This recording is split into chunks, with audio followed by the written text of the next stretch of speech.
नमस्कार। The pillar के लिए मैं राजवीर सिंह सोलंकी।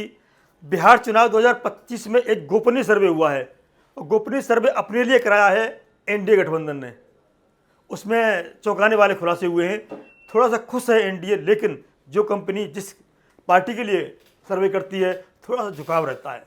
कितना झुकाव रहता है वो आप खुद कैलकुलेशन करिएगा, खुद गणित लगाइएगा, क्योंकि आप कमेंट करके बताइएगा फिर हमें।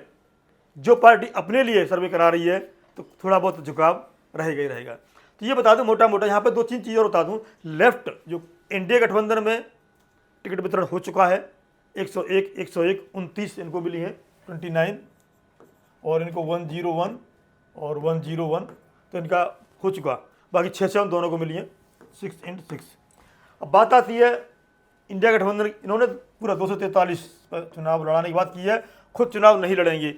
ये चुनाव क्यों नहीं लड़ेंगे? प्रशांत किशोर पांडे बता दूं आपको, इसलिए नहीं लड़ेंगे, अगर पार्टी हारती है तो दोबारा खड़ी करने के लिए तैयार हो जाएंगे। ये पार्टी हार जाती है, 2-4 सीट मिलती हैं, बात तो ये 125 की कर रहे हैं कि 243 में से 125 सीट लेके आएंगे, और वो भी मेरी हार होगी।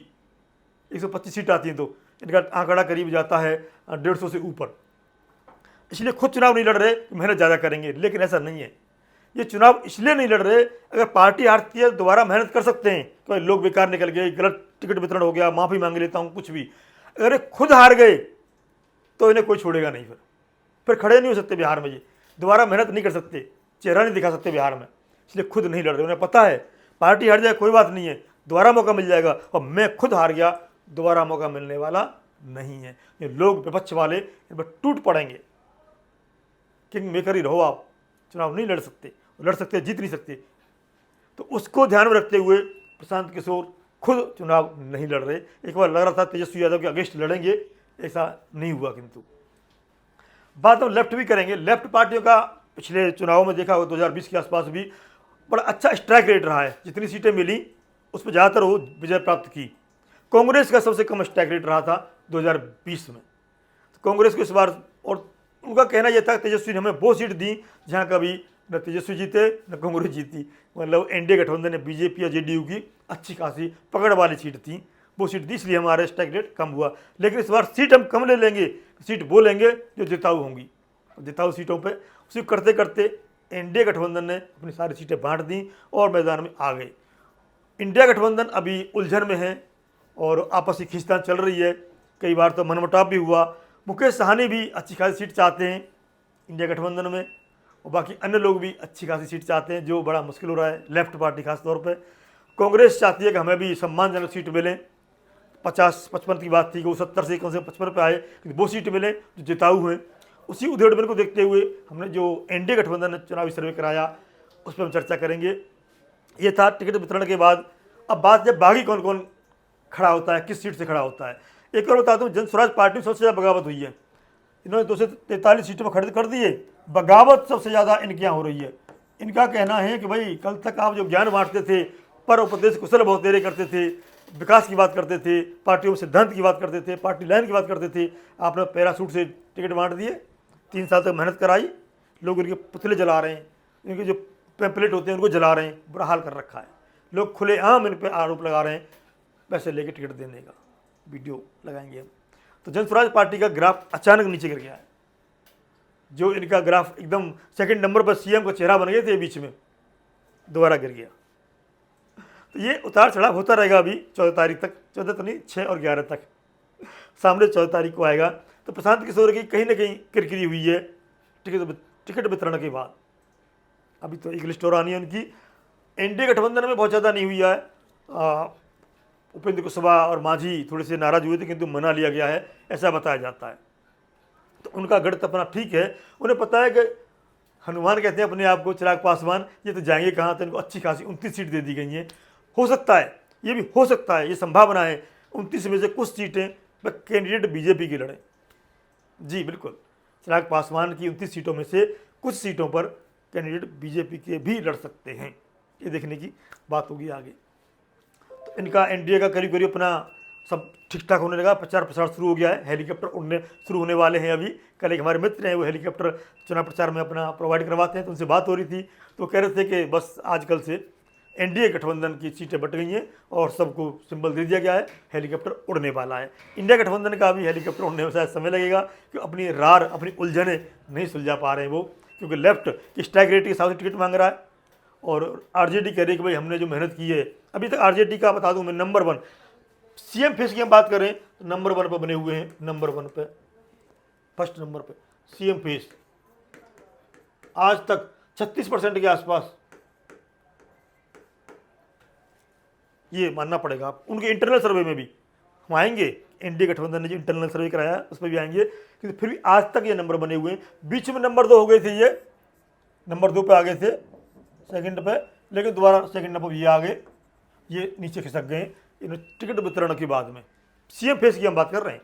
मुख्यमंत्री का चेहरा नंबर 1 तेजस्वी यादव, नंबर 2 प्रशांत किशोर खिसक के नंबर 3 पे आ गए, नंबर 2 पे हैं चाचा तेजस्वी कहते हैं इनसे,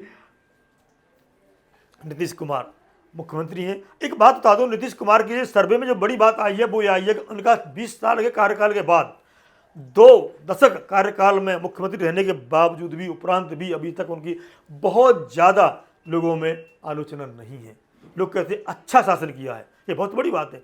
20 साल के बाद लोग ऐसा कह रहे हैं, 60% लोग अच्छा कह रहे हैं, 60% लोग कह रहे हैं, 60% लोग अच्छा कार्यकाल है इनका, मायने रखता है।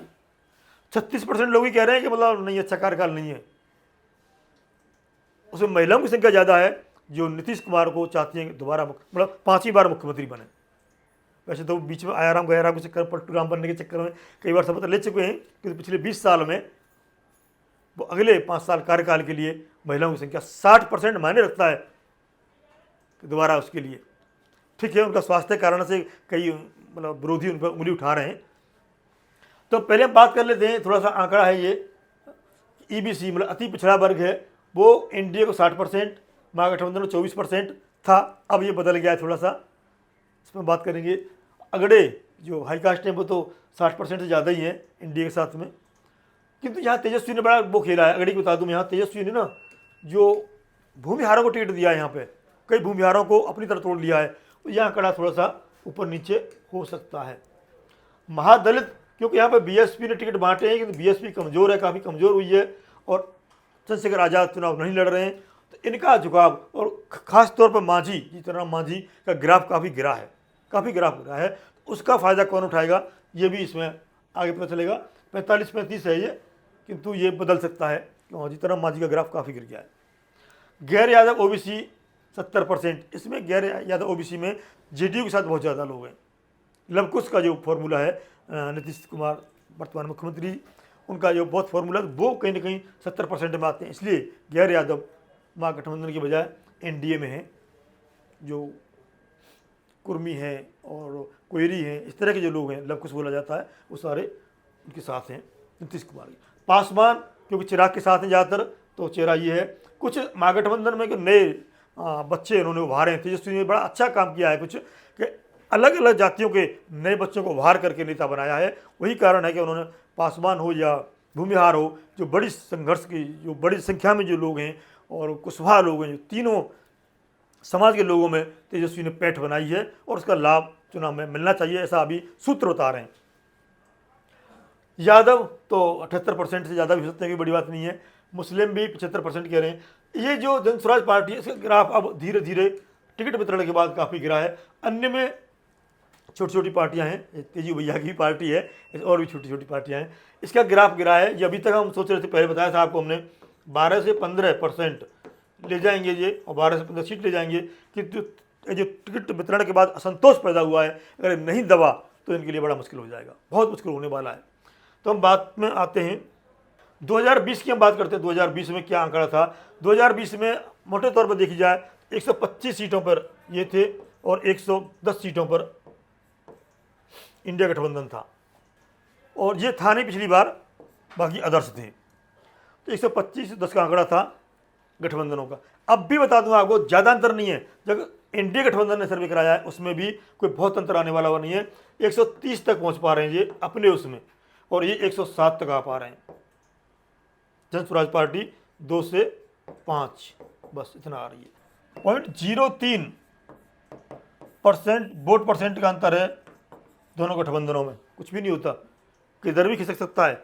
तो अभी प्रधानमंत्री नरेंद्र मोदी, गृह मंत्री अमित शाह जो चाणक्य बताए जाते हैं, उनकी स्ट्रेटजी बनेगी, मोदी की रैली होंगी, तो उसके बाद भी परिप्रेक्ष्य बदलेगा। सुशासन बाबू की अपना अलग जादू है, लेकिन राहुल गांधी और तेजस्वी यादव जो रैली करेंगे, जो पहले रैली की थी, उस तरह सफल होती हैं तो वो भी अपना प्रभाव डालेंगे। तो 0.03% वोट है ये किधर भी जा सकता है, वही परिणाम बदल देगा। भले परिणाम, क्योंकि इन्होंने एनडीए ने कराया है, 130 सीट करीब मिल रही है इनको, क्योंकि अपने सर्वे में तो भाई कोई भी अपने हिसाब से थोड़ा सा रखता ही है, टक्कर बहुत कांटे की है। और जन स्वराज जितना ग्राफ गिरा है, नो डाउट एनडीए को फायदा हुआ है। जो लोग नाराज हुए हैं वो एनडीए की तरफ जा रहे हैं, तो एनडीए को थोड़ा सा बढ़त बनी। जन स्वराज के डाउन होने से एनडीए का परिणाम थोड़ा सा भारी हुआ है, लेकिन आंकड़े आते रहेंगे, सर्वे आते रहेंगे, हम आपको बताते रहेंगे। आप हमें फिर भी कमेंट करके बताइए जन स्वराज की स्थिति वास्तव में क्या है। इंडिया गठबंधन की स्थिति तो करीब करीब उतनी है, कि जन स्वराज की स्थिति क्या है, हमें जरूर कमेंट करके बताइए। अब बने रहिए द पिलर के साथ। नमस्कार।